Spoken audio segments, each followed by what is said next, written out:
Jangan lupa like, komen, dan subscribe channel YouTube TVRI Bengkulu dan nyalakan lonceng notifikasinya.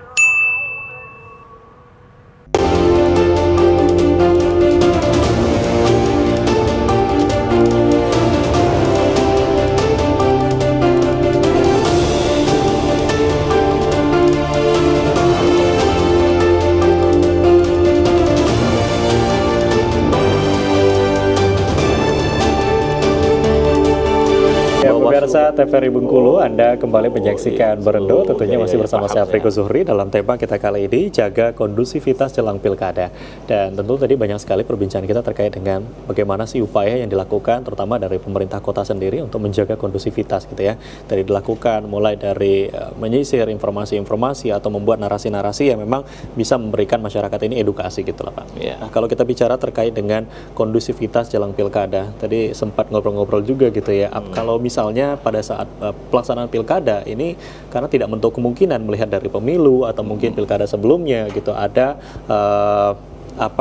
terkait dengan kepentingan-kepentingan gitu ya, kepentingan-kepentingan politik dan lain sebagainya. Apakah ini juga akan mengganggu nanti dalam kondusivitas? Ini seperti apa Mas Agus? Ya tentu, karena kan intinya bahwa kita tahu bahwa demokrasi itu kan menyediakan ruang bagi siapa saja yang sesuai aturan dan syarat untuk dapat ikut dalam kontestasi. Nah, konsekuensinya bahwa kekuasaan itu bisa diperebutkan, tentu dengan sesuai konstitusi. Nah, problem yang terjadi bahwa kekuasaan itu kan erat dengan yang namanya berbagai sumber daya finansial, sumber daya modal sosial, dan lain sebagainya. Nah, karena itulah menurut saya yang namanya sebagai sumber kekuasaan tentu dia punya magnet.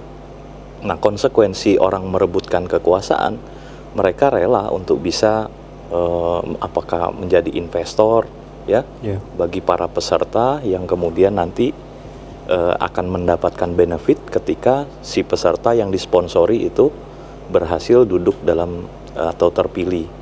Nah, konsekuensi demokrasi yang seperti ini kan mengharuskan pemilih juga kemudian cerdas untuk dapat menentukan pemilihan. Hanya karena ada investor yang bermain, karena ada kepentingan tadi, makanya kemudian money politik juga dijalankan untuk memperoleh kekuasaan itu. Makanya tadi ketiga unsur atau ketiga faktor ini menjadi saling mengait. Ketika penyelenggara dianggap misalnya punya keberpihakan dengan aturan yang kemudian tidak ketat, lalu kemudian peserta pemilu juga memainkan berbagai cara tanpa diawasi. Ketika ada pengawasan kemudian tidak bisa menegakkan hukum misalnya, maka kemudian di tingkat masyarakat memungkinkan itu jadi pemicu untuk menimbulkan yang namanya konflik horizontal di antara masyarakat sendiri. Apalagi ketika kita bicara dukungan terhadap para peserta atau kandidat, tentu mereka saling mengkonsolidasi yang namanya pendukung, ya, mulai dari relawan sampai dengan keluarga, itu semua dikonsolidasi, dan ketika ada pemicu dapat saja itu digerakkan gitu.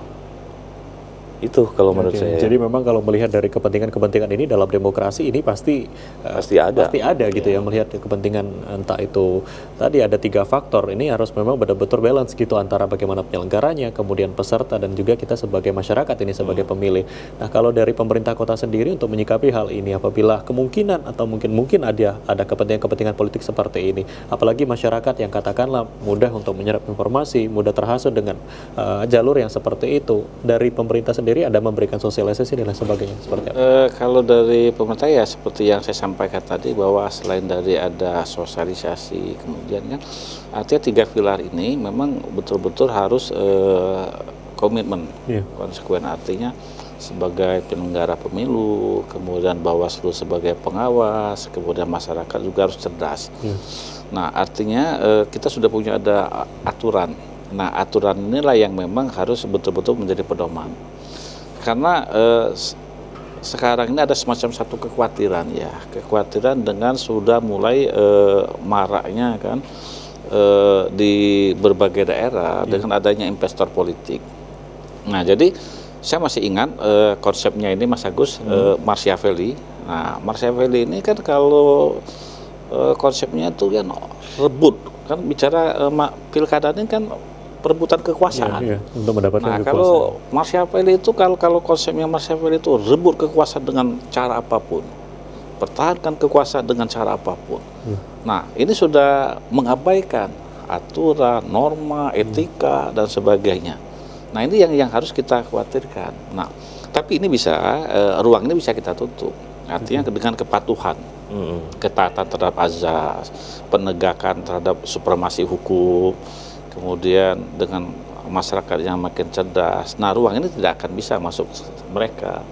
Nah, ini yang memang. Nah, tetapi kalau kita tidak arif, kemudian aturan misalnya tebang pilih, ya, penegakan supremasi hukum juga tebang pilih dan sebagainya. Nah, atau ada katakanlah misalnya dari birokrasi sendiri tidak bisa menjaga netralitasnya misalnya kan. Nah, ini ruang itu pasti akan terjadi. Oke. Nah, terkait dengan birokrasi, mungkin tadi sempat membahas terkait ASN juga, terkait dengan netralitas gitu ya Pak. Apabila ASN ini tidak ada netralitasnya, nanti apakah ada sanksi tegas yang diberikan gitu ya untuk menjaga kondusivitas itu sendiri? Karena kalau untuk dari pemerintah kota, selain ada surat edaran yang sudah disampaikan, jadi kita hampir di UPD, organisasi perangkat daerah, bahkan juga sampai ke kecamatan, kita sudah memproklamasikan ikrar netralitas Mas Agus. Nah, jadi ada 4 poin dalam ikrar netralitas itu, termasuk sanksi yang harus kita terima ketika kita melanggar sikap netralitas. Nah, sehingga kan ketika itu terjadi pelanggaran kan kita khawatirkan apa yang kita harapkan ya, bahwa pilkadanya akan berlangsung dengan lancar, kondusif, itu tidak akan terjadi. Kan oleh karena itu pemerintah kota agak ketat ya, selain dari surat edaran, kemudian ikrar dan sebagainya. Nah, ikrarnya adalah satu bentuk komitmen juga tumbuh rasa memiliki terhadap pelaksanaan pilkada ini yang berlangsung dengan damai, seperti itu. Oke. Nah, tadi sempat membahas juga Mas Agus terkait dengan money politik. Ini kan salah satu penyebab kondusivitas kita terganggu gitu dalam pilkada ya, apalagi tadi dengan adanya kepentingan politik, entah itu ada investor dan sebagainya. Akhirnya masyarakat, mungkin kalau kita melihat di lapangan, masyarakat juga sudah cukup entah itu cuek gitu melihat dari yang terjadi di lapangan, akhirnya juga terjerumus ke sana. Nah, terkait dengan money politik ini seperti apa? Iya, kalau money politik ini kan kalau evaluasi pemilu ya, terakhir saya bahwa di 2024 pada saat Pileg sama Pilpres banyak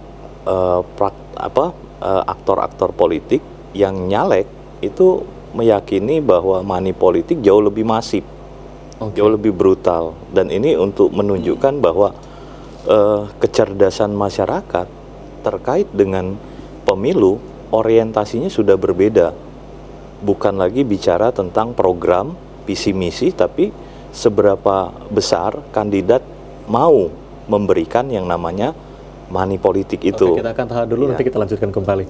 Baik pemirsa TVRI Bengkulu, tentunya masih dalam tema yang sama, kami akan kembali tetap di Berendo.